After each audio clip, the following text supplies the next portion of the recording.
Vamos al tema que nos ocupa en este bloque. Tenemos en línea al doctor Gustavo Sueldo, es el responsable de la Delegación Neuquén de Migraciones. Se espera con mucha ansiedad la apertura de los pasos internacionales con Chile, aquellos que limitan con la provincia del Neuquén. Familias binacionales vienen planteando durante toda la pandemia y más ahora la urgencia de poder transitar libremente, de poder reencontrarse con sus afectos. Hay mucha expectativa con el nuevo gobierno asumido en Chile hace pocos días, donde da la sensación que aceleran decisiones en este sentido, pero queremos saber si hay alguna novedad, si oficialmente las cancillerías están trabajando en ese sentido, si próximamente podrán tener buenas noticias las familias conformadas por integrantes chilenos y argentinos que necesitan reencontrarse. Doctor Sueldo, muy buenas tardes. Lucy Pisni lo saluda. Hola Lucy, buenas tardes. Un gusto estar en comunicación con ustedes. Como bien decís, hay varias señales que nos hacen ver que estamos cada vez más cerca de que Chile tome la decisión y abra las fronteras. Me refiero a las más usadas por quienes vivimos en el Alto Valle de Río Negro y Neuquén, o sea, Pinoachado y Zamoré.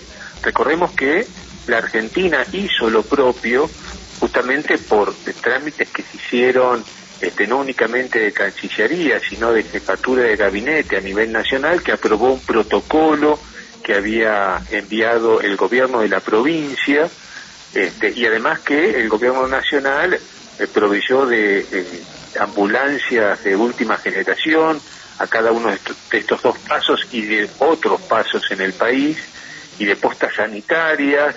Y bueno, todo esto junto, los protocolos, hizo que en noviembre del año pasado ya Argentina tomó la decisión, a partir también del Ministerio de Salud de la Nación, por supuesto, de hacer la apertura de esos pasos.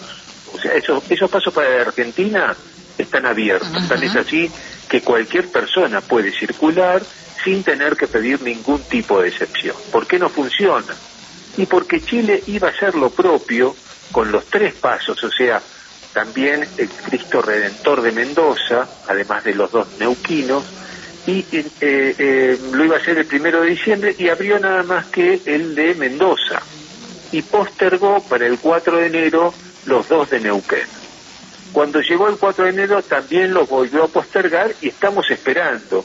Hay algunas señales que nos dicen, además, digamos, de el reclamo de la gente, tanto del lado chileno como gente que se ha ido organizando del lado argentino, que necesita reencontrarse con sus afectos y no tener que dar una vuelta tan grande como la que significa ir por Cristo Redentor. Se han organizado, incluso hay legisladores que nos han apoyado en los trámites que se han estado haciendo desde Cancillería, fundamentalmente con la participación del embajador argentino en Santiago, pero bueno, esto son solicitudes, son permisos, son pedidos, mejor dicho, que hace la Argentina a través de sus representantes.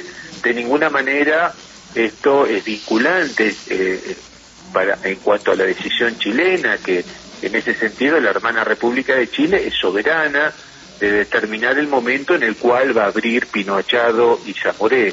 Pero hay señales que nos hacen pensar que el impacto que tiene la baja de cantidad de contagios de COVID, tanto en Argentina como en Chile, han hecho que, bueno, estén cada vez más presentes esas señales. Como por ejemplo, las personas que ingresan vía aérea son las menos, eso yo lo sé, pero ya se les empezó a dejar de pedir el PCR a todas.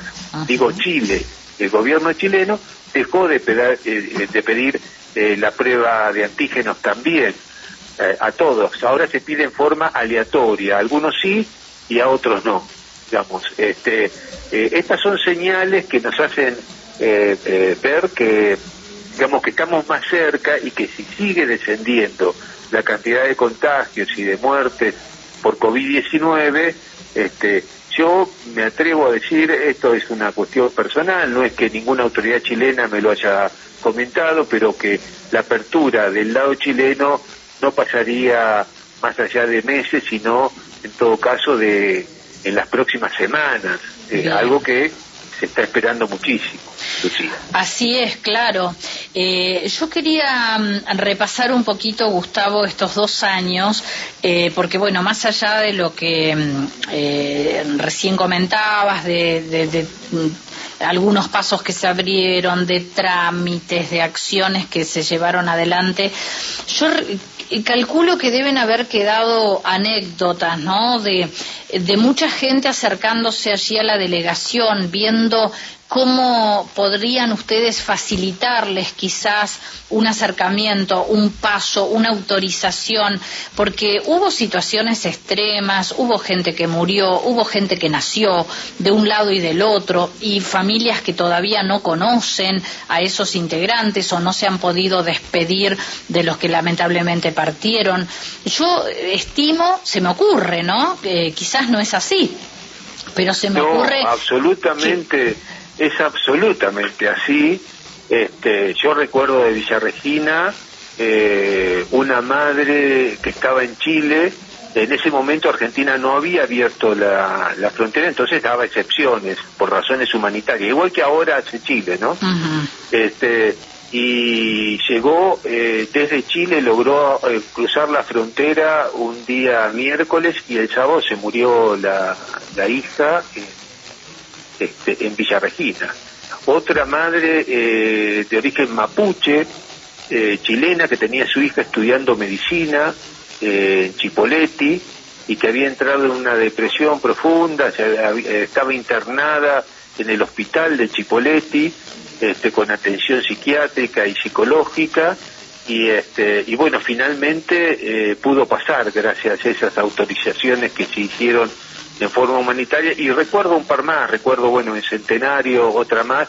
En realidad fueron 5 procesos de repatriación que se hizo los primeros 12 meses, de gente que había quedado en Chile, argentinos, que querían volver a la Argentina, que involucró a 850 personas, y era muy emotivo ver cuando cruzaban, porque estuvimos presentes en los pasos fronterizos, por supuesto, el alivio y la satisfacción y brotaban las lágrimas realmente, ¿no?, de la gente que ingresaba al país después de meses, pero ha quedado mucha gente que todavía no ha podido hacerlo. Uh-huh. Gente que en ese momento de los 5 procesos de repatriación estaba por ahí alejada de los centros, porque en esto trabajaron mucho también los consulados argentinos que hay en Concepción y en Puerto Montt. Fue una tarea realmente con muy poco personal, pero se organizó muy bien, colaboró mucho en esto, además del resto de las autoridades nacionales, también la provincia, que coordinó y puso personal sanitario de Las Lajas, por ejemplo, en el caso de Pino Achado, porque recordemos que había que hacer controles, había que hacer desinfecciones, no podía pasar cualquiera, en algunos casos eran transbordos, o sea, llegaban a la cordillera del lado chileno con un vehículo particular y luego acá continuaban, se internaban en el país, en Argentina, con otro vehículo y a veces con colectivo. Y bueno, esto en los primeros momentos, en estos 2 años, hubo mucho periodo que ahora no. Por ejemplo, ahora un argentino o cualquier persona del mundo que ingresa a la Argentina ya no tiene que tener más PCR. Claro. Esto, mirando para atrás, era imposible. Ahora, simplemente teniendo las 2 dosis de vacuna y la segunda dosis con más de 14 días de haberse inoculado, ya con eso se puede ingresar a la Argentina. No es más necesario el PCR.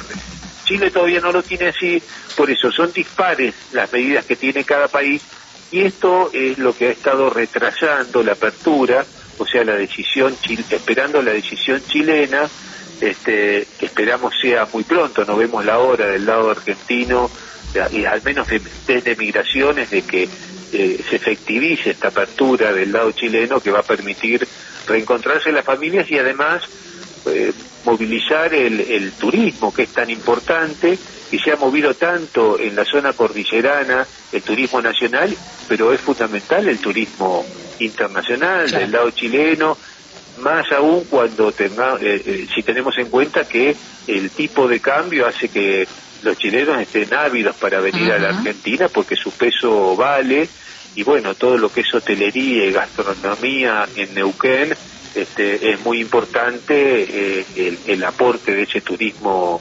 internacional, ¿no? Claro que sí.